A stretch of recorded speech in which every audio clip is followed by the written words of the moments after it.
Bueno, como vimos la semana pasada, habíamos planteado el teorema de la conservación de la energía, que decía que si hay trabajo no conservativo se va a apreciar un cambio en la energía mecánica, por lo que es lo mismo la sumatoria de la variación de energía cinética y la variación de energía potencial.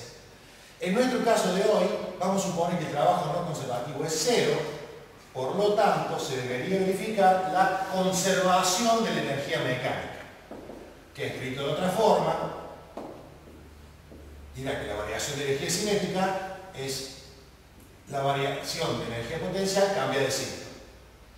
Si nosotros evaluamos ese proceso en un riel, que para que no haya trabajo no conservativo vamos a tener que tratar de que sea sin fricción de ningún tipo, podríamos evaluar que soltando esta pieza desde una altura inicial y llegando a una altura final, que en este caso vamos a considerar 0, y recorriendo una distancia d, debería ocurrir un cambio desde la velocidad inicial, que es 0, hasta la velocidad final, que es la que nos interesa evaluar para verificar esta fórmula.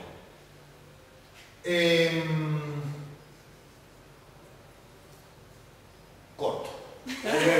Corto yo. Transcribiendo esta ecuación con su fórmula general, uno podría escribir que la variación de energía cinética puede ser reflejada de esta forma. Y la variación de energía potencial, incluido el signo negativo, se puede escribir de esta otra forma. Con lo que me queda determinado que para evaluar si esto se cumple o no se cumple, me alcanza con medir velocidad final y la variación de altura que ha tenido el cuerpo.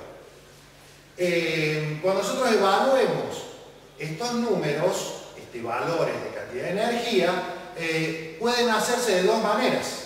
Uno puede pensar y evaluar trabajando la variación de energía cinética medida en Joule, la variación de energía potencial medida en Joule, o puede proceder de esta forma. Desde el punto de vista experimental me parece más correcto esta forma, porque como sabemos, evaluar con la masa incluida va a agrandar el error.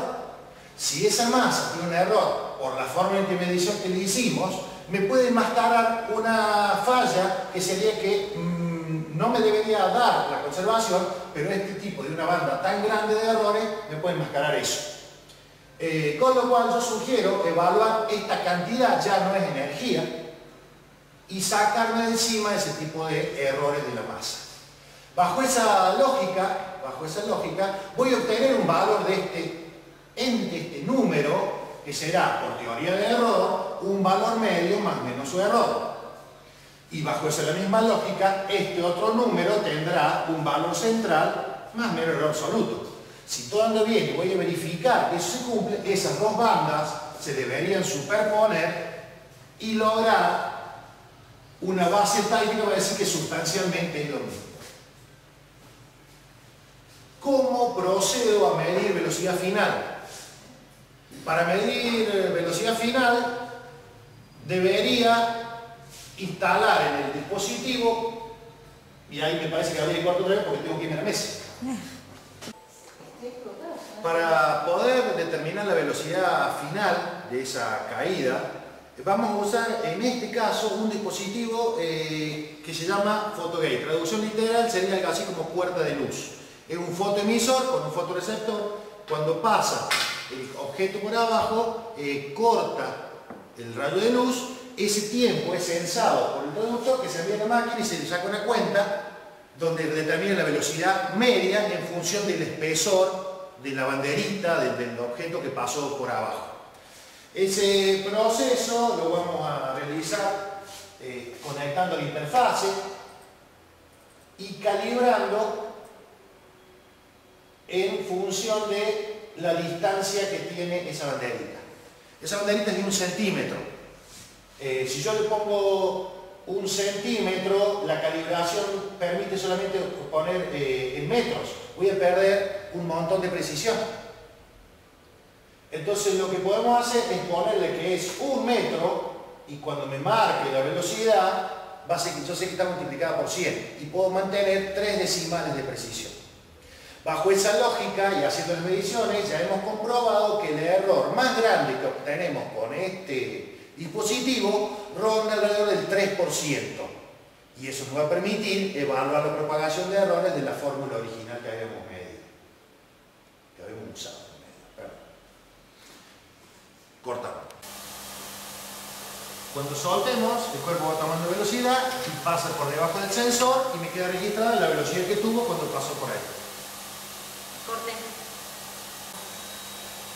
Bueno, soltando de la posición que habíamos hablado antes, el cuerpo va tomando velocidad, va cambiando cinética por potencial y termina reflejándome la velocidad final en la pantalla de la computadora. Corte.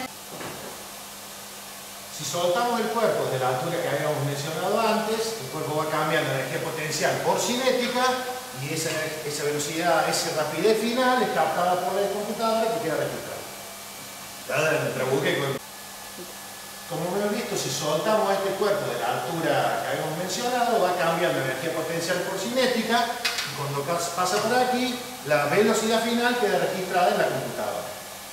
A ver, mira, te voy a hacer. Voy a colocar el carrito en su posición inicial, la que habíamos hablado hace un rato, va a ir perdiendo energía potencial, ganando energía cinética. Cuando pase por debajo del photogate, esa velocidad quedará captada en la computadora. Corte.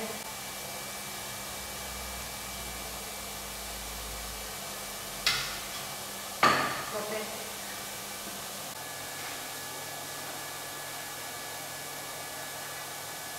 Corte.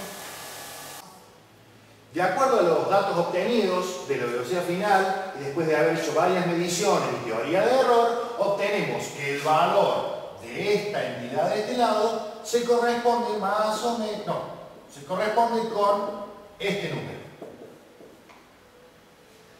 La parte de este ente tiene un valor de 0,31 más o menos 0,02 y esto es metros cuadrados sobre segundos cuadrados. La pregunta es, ¿hemos demostrado el teorema de la conservación de la energía?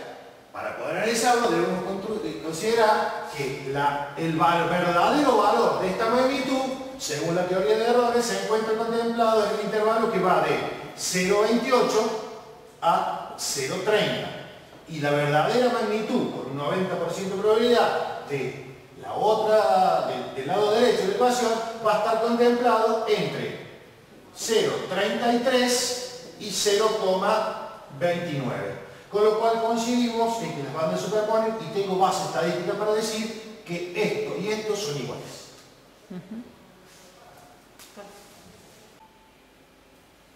Una cosa que no mencionamos en todo el ensayo previo que hemos hecho es caracterizar ese delta H. Simplemente lo medimos y le asignamos el error del instrumento de medición. Los invito a que piensen si ese error, en función de la exposición real del objeto, es real, está por exceso o está por defecto. Corte. Bueno, como vimos la semana pasada, habíamos planteado el teorema que si hay trabajo no conservativo se va a apreciar la dinámica y la variación de energía potencial. Por lo tanto, se debería verificar la conservación de la energía. Dirá que la variación de energía cinética es la variación, ese proceso en un riel sin fricción de ningún tipo, podríamos evaluar inicial y llegando a una altura final, que en este caso vamos a poner hacia D, debería ocurrir un cambio desde la velocidad inicial de la fórmula. Transcribiendo esta ecuación con su fórmula puede ser reflejado de esta forma. Para evaluar si esto se cumple o no se cumple, me alcanza con medir velocidad de dos maneras. Uno puede pensar y evaluar trabajar en Joule o puede proceder de esta forma. Como sabemos, evaluar con la masa incluida va a agrandar el error. Me puede enmascarar una falla que sería que tan grande de errores me puede enmascarar eso.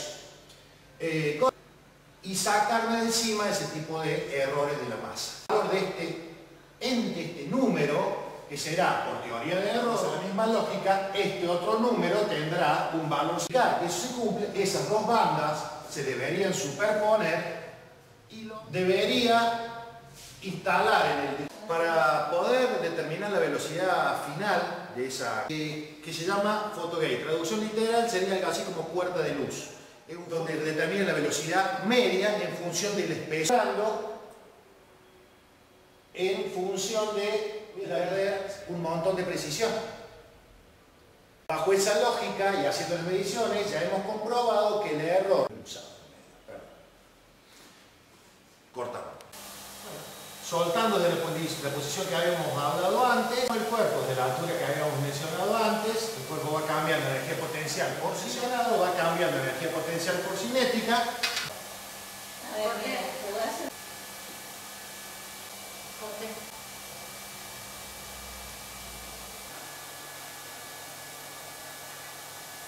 Corte. Más o menos, no, se corresponde con este número. Más o menos 0,02. Hemos demostrado el teorema de la conservación de la energía. El verdadero valor de esta magnitud, según la teoría de errores, se encuentra contemplado, va a estar contemplado entre 0 y las bandas superponen, y tengo base estadística para decir que esto y esto son cosas que no mencionamos en todo el ensayo previo que hemos hecho, y le asignamos el error del instrumento de medición. Los invito a que piensen del objeto es real.